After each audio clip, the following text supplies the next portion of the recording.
Compound interest करो इस continue पत्म लट वोन मे थोड़ा अमिच इंट्रोडक्शन आज करो तथ पे कंटिन्यू बे लिख बह क्वेश्चन इस मे पत्म लट लिखे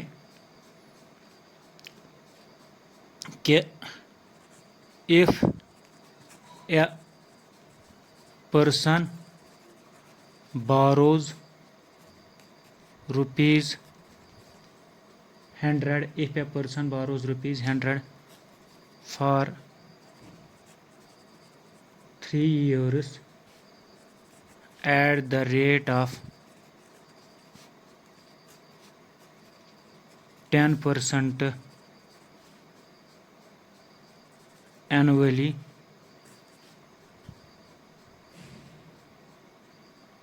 what amount should he have to return after 3 years? अगर अख नफर नी 3 वरियन सु मौजूम 100 रुपये एट द रेट ऑफ 10% तो वन सा what amount should he have to return after 3 years अगर तमिस कंपाउंड इफ कंपाउंड इंटरेस्ट करोस कैलकुलेट ठीक है कैलकुलेट सिंपल इंटरेस्ट आसो तो पाई वन कंपाउंड इंटरेस्ट ठीक है गो अत अप्रोक्सिमेशन मेथड रोजान बेस्ट बह वनो तुम फार्मूलाज त बट बेस्ट रोज अप्रोक्सिमेशन मेथड गोड़ थो तुम याद फार्मूला कंपाउंड इंटरेस्ट क्या गो कंपाउंड इंटरेस्ट गो सो एक्स्ट्रा अमाउंट युस चार्ज गसे एनुअली युत काल यूता एनुअली अमाउंट गोमुत मिसाल के तौर पर अम नफरन 100 रुपये वजूम ये वरी गस बराबर अमिस खचन 110 वह गस दयमी वरी इंटरेस्ट कैलकुलेट 110 ना कि 100 इथे पे 3मी वरी खचन अमिस 111 3मी वरी खचन अमिस 121 खच अमिस क्या इंटरेस्ट तवे कंपाउंड इंटरेस्ट मैथमेटिकल यस formula so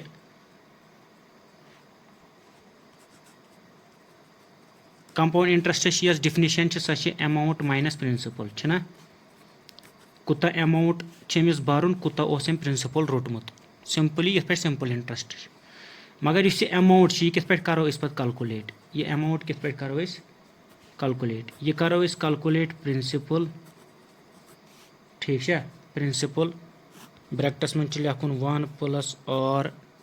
divide by 100 raised to power t ठीक है यह थवन डबस मज नोट कर पे नोटबुकस पे amount is equal to principal into 1 plus r by t whole t is r क्या यह रेट ऑफ इंटरेस्ट वायर इस यथ मज यह r यह रेट ऑफ इंटरेस्ट ठीक है इस t यह फॉर टाइम पीरियड यह टाइम इन ईयर्स ठीक है टाइम इन ईयर्स इस बजन सिंपल इंटरेस्ट मज पी आर टी बाई 100 ये P into 1 plus r by 100 whole T यानी कि सिंपल ये अमाउंट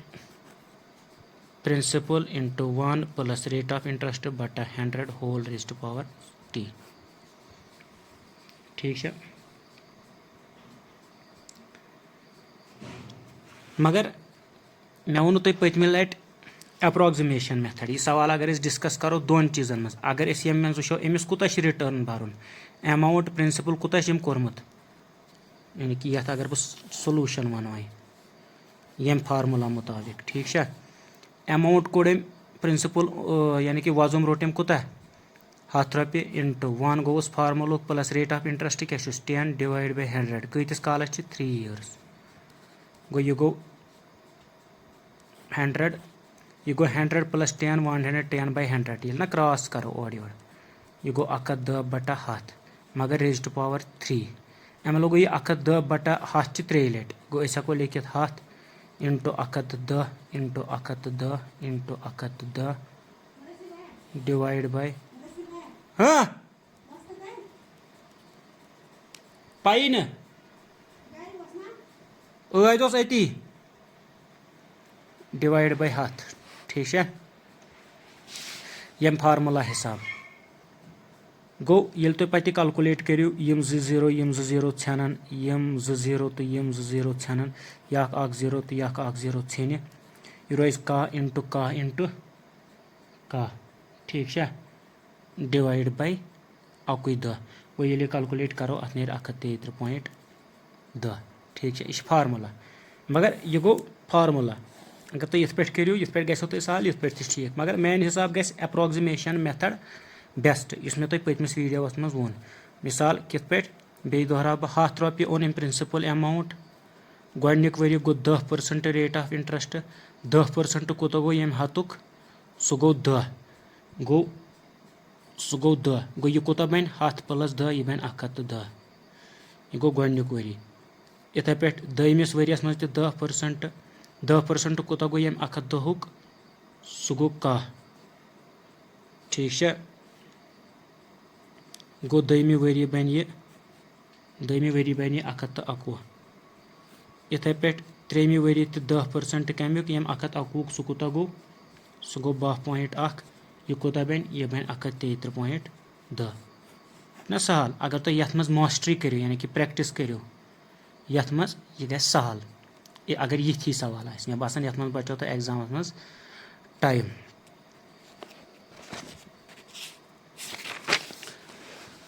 वह तो क्या फार्मूला यम तुम समझ शो तो बे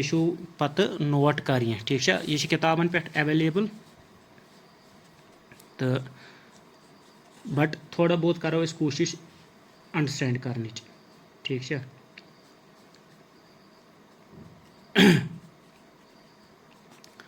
अगर इंटरेस्ट गस कंपाउंड एनुअली बनन मुख्तलिफ केसेस हाँ case first if interest is compounded annually ठीक है तेल पाई अमाउंट ये पतमिस पेजस पे तुम लिखो अमाउंट क्या in case of compound interest क्या amount principal into 1 + r divide by 100 whole raised to power t ठीक है मगर ये गो case first case second if interest is compounded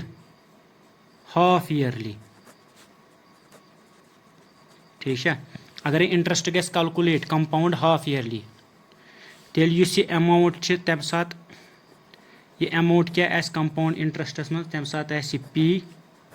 चूंकि हाफ ईयरली 1 + यह आरस कर नेसब r/2 डिवाइड बाय 100 टाइमस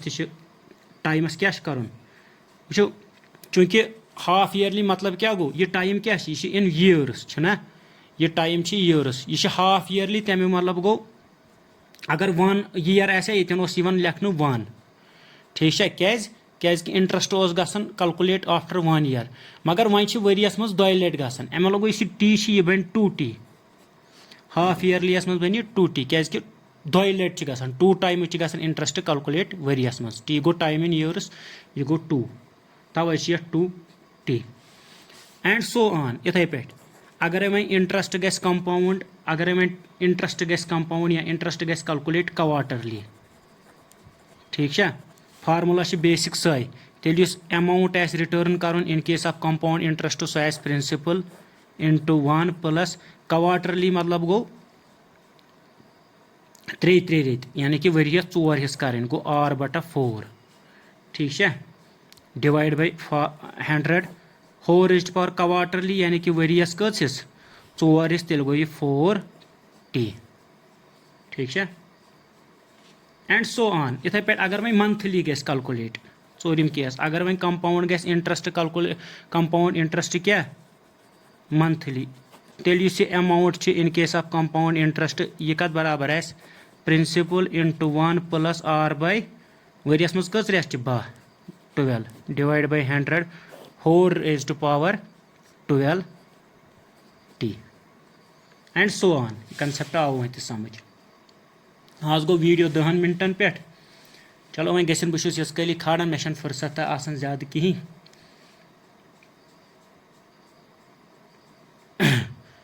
तो यम फार्मूला गोड़ समझिन यमन पे मास्टरी करें मास्टरी मतलब गो यूत यमन प्रैक्टिस तुम करो यूत यमन तुम यूत प्रैक्टिस कर इंसान तूत रोजान जहनस मज तूत गसान अत मज इंसानस मास्टरी ठीक है ना फार्मूला हमेशा समझिन पे रोजान पाने याद। अच्छा वह करो ब्या पॉइंट डिस्कस अगर वह डिफरेंट इंटरेस्ट रेट्स आसन फॉर डिफरेंट ईयर्स ठीक है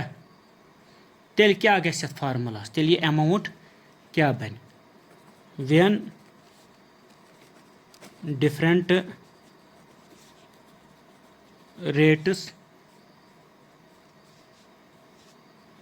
of interest are given for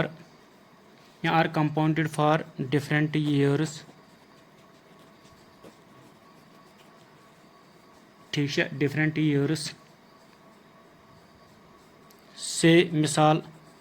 are 1% in first year or 2% in second year मैंने अल्फाज ये बह वन तथ कुन गो हैंड राइटिंग बह थोड़ा अत मज कमजोर पहम। अच्छा इन सेकंड ईयर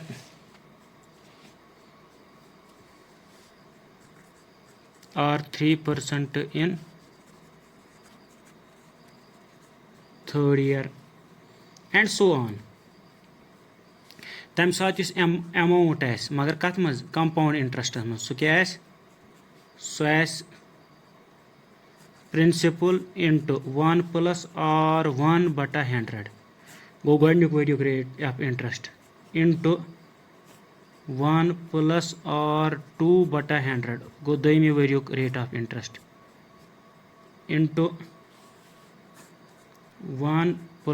r/3/100 गो त्रेयमी वरियुक यह गई अमिच फार्मूला। अगर 3 वरियन आसन 3 मुख्तलिफ रेट ऑफ इंटरेस्ट तो पत क्या गस अमाउंट क्या पे रिटर्न करुन अगर कंपाउंड इंटरेस्ट गस कैलकुलेट तमिच फार्मूला नेर यथ पे ठीक है। वह करो एग्जाम्पल पत पको ब्रोट कुन further find the amount which is needed to be paid each year to clear the debit of rupees